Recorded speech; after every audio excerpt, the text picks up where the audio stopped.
जय हिंद प्यारे साथियों, स्वागत है आपका अपने परिवार सुनामी क्लास में। प्यारे साथियों, हम आरआरबी ग्रुप डी का सिलेबस डिस्कस कर रहे थे, जिसमें मैंने मैथ के बारे में स्ट्रेटजी और सिलेबस बता दिया था।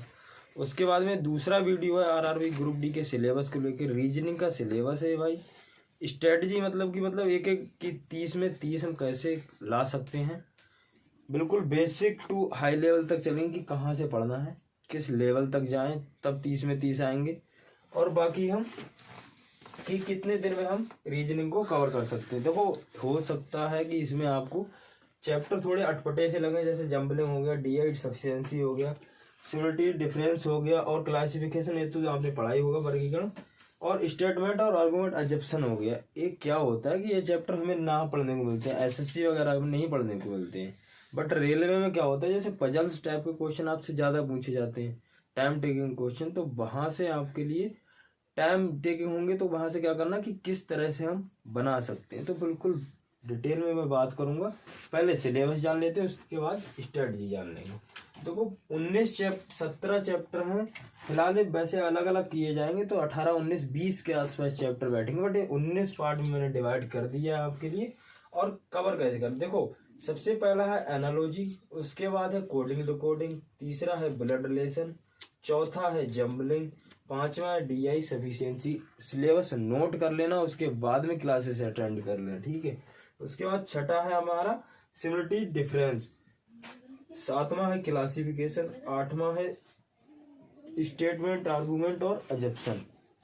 चैप्टर 2 है, ठीक है। अजप्शन अलग हो जा और स्टेटमेंट अलग हो जाएगा। देखो इसमें क्या है कि दोनों अलग अलग पार्ट में डिवाइड है, बट यहाँ पर देखो दोनों क्या होते हैं कि सेम ही है।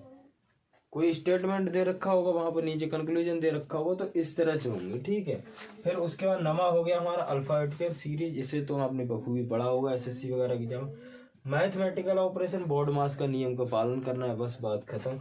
उसके बाद सिलोजिज्म, उसके बाद वेन डायग्राम कंक्लूजन, देखो कंक्लूजन यहाँ पर भी आ गया, ठीक है। 14वां हो गया हमारा डिसीजन मेकिंग, 15वां हो गया न्यूमेरिकल सीरीज, 16वां हो गया एनालिटिकल रीजनिंग और 17वां होगा हमारा डायरेक्शन मतलब कि दिशा, ठीक। उसके बाद देखो क्या होता है, हाँ देखो डिसीजन मेकिंग है। डिसीजन मेकिंग चैप्टर कैसा होता है कि आपको एक बड़ा लंबा सा पैराग्राफ दे रखा होगा कि भारत में बाढ़ आने की संभावना है, इस तरह से दे रखा होगा। तो नीचे 2 कथन दे रखे होंगे कि क्या भारत में बाढ़ आ सकती है या भारत में बाढ़ नहीं आएगी। तो देखो जो भारत में बाढ़ नहीं आएगी वो तो नेगेटिव है, बट कि पॉजिटिव में दिया है, जो कथन दिया है वो पॉजिटिव में दिया है, और वहाँ नेगेटिव की बात की तो वो तो होगा ही नहीं, ठीक है। और जो ऊपर वाला है कि भारत में बाढ़ आने की संभावना है, तो वो हमारा सही हो जाएगा। तो इस तरह से आपको इसे पढ़ना होगा।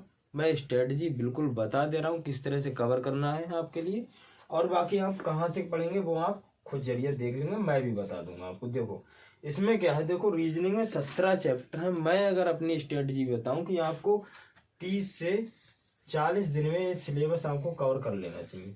ज़्यादा बड़ा सिलेबस नहीं, क्योंकि रीजनिंग इतना कठिन सब्जेक्ट नहीं है जिसको आपको पढ़ने के लिए 4-6 महीने देने पड़े। समझ रहे कि अगर आप इसके लिए 1 महीना 40 दिन के आसपास देते हैं, 1-1.5 महीना, तो बहुत होता है कि 1.5 महीने में आप लोग आराम सिलेबस कवर करके कर ले जाएंगे। अब पढ़ना कहाँ से, देखो इसके 2-3 वो हैं।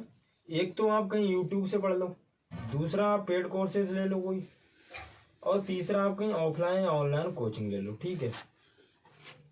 देखो अब क्या है कि यूट्यूब पर क्या है, देखो एक एक चैप्टर आप लोग सर्च मार के देखोगे, क्योंकि आपको हो सकता है कि कोई प्लेलिस्ट ना मिले और मिल भी जाए। देखो 2 रीजन है कि मिल भी जाए और ना भी मिले, या आपको वहां पर अगर मिल भी गए तो उस टीचर का समझ में ना आए, ऐसा भी तो होता है।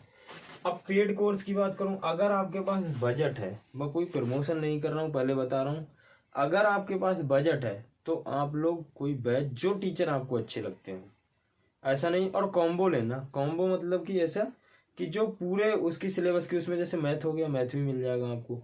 स्पेशल किसी का रीजनिंग का मैच मत लेना, क्योंकि इसमें स्पेशल पढ़ने की आवश्यकता नहीं है, कहीं आप स्पेशल ले लो। अगर आप कहीं पेड कोर्स से ले रहे हो, वहां से देखो क्या होता है, बट रिकॉर्डेड फॉर्म में अगर लोगे, जैसे पिछले का किसी कोर्स पढ़ा है, अब मुझे पता है जैसे कि मुझे सिलोजिज्म आता है, ठीक है, अब मैं वहां से नहीं देखूंगा। अब किसी का तुमने लाइव वाला जो बैच चल रहा है या आने वाला वो बैच ले लिए तुमने, क्या करोगे वहां से? देखो टीचरों की इच्छा है कि उन्होंने एनालॉजी से शुरू किया और डिसीजन मेकिंग पे लाके छोड़ दिया, डायरेक्शन पे लाके छोड़ दिया, या फिर आपने न्यूमेरिकल सीरीज पे छोड़ दिया। अब वो कहाँ छोड़े लाके कोई पता नहीं है, और कितने दिन में कवर कराएं। एक की 4 क्लास लें, एक की 5 क्लास लें, कोई पता नहीं है। 17 चैप्टर अगर 5-5 नहीं तो बहुत हो जाएंगे, 3 महीने के आसपास हो जाएंगे। तो इस तरह से तो दिन खराब होंगे। तो रिकॉर्डेड फॉर्म में बैच लेने की मेरे भाई कोशिश करना, अगर बाकी तुम्हारी मर्जी है। और अगर यूट्यूब पर फ्री कंटेंट आप लोग ढूंढ सको तो यूट्यूब से पढ़ लेना बहुत अच्छा रहेगा। अच्छा क्यों रहेगा कि मुझे अगर चैप्टर आते हैं तो मैं जो चैप्टर आते हैं वो चैप्टर मैं छोड़ दूंगा, उनकी केवल प्रैक्टिस करूंगा। ठीक, सिलेबस आप लोग इस तरह से पूरा कर लेंगे, कोई दिक्कत नहीं होगी। जैसे बता दिया उस तरह से पूरा कर लेंगे। अब देखो सिलेबस पूरा होने के बाद रीजनिंग के जो PYQ हैं, रेलवे के जो PYQ हैं, देखो PYQ की तरफ टूट पड़ो। ठीक है, PYQ की तरफ टूट पड़ो। देखो अब PYQ की तरफ टूटो, तुम्हारा कॉन्फिडेंस डेवलप होगा कि मुझसे सवाल नहीं बनते थे, अब मुझसे बन रहे हैं, या मैंने रेलवे का प्रीवियस क्वेश्चन बना दिए, इतने क्वेश्चन बना दिए, इतने नंबर टेस्ट में आ रहे हैं। तो उस तरह से आपका बूस्ट होगी, एनर्जी भी बूस्ट होगी कि भैया हाँ मैं कर सकता हूँ आगे चल के। और तुम्हारा लेवल भी अप हो जाएगा कि हमने इतने अभी तो इतना पढ़ा था, अब इतना पढ़ रहे हैं, अब इस तरह से पढ़ना है। अब देखो रीजनिंग कवर हो जाएगी, उधर मैथ भी कवर हो जाएगा। GK GS की टेंशन अभी मैं अगले वीडियो में खत्म कर दूंगा तुम्हारी, बिल्कुल सीक्वेंस में। और एक चीज, एक इसकी फुल स्ट्रेटजी वीडियो आएगी, ध्यान रखना। जब भी जैसे ही 4 पार्ट खत्म होंगे GS के और इसके, उसके तुरंत जस्ट बाद एक फुल स्ट्रेटजी वीडियो की सिलेबस पूरा किस तरह से करें, किस तरह से टारगेट करें।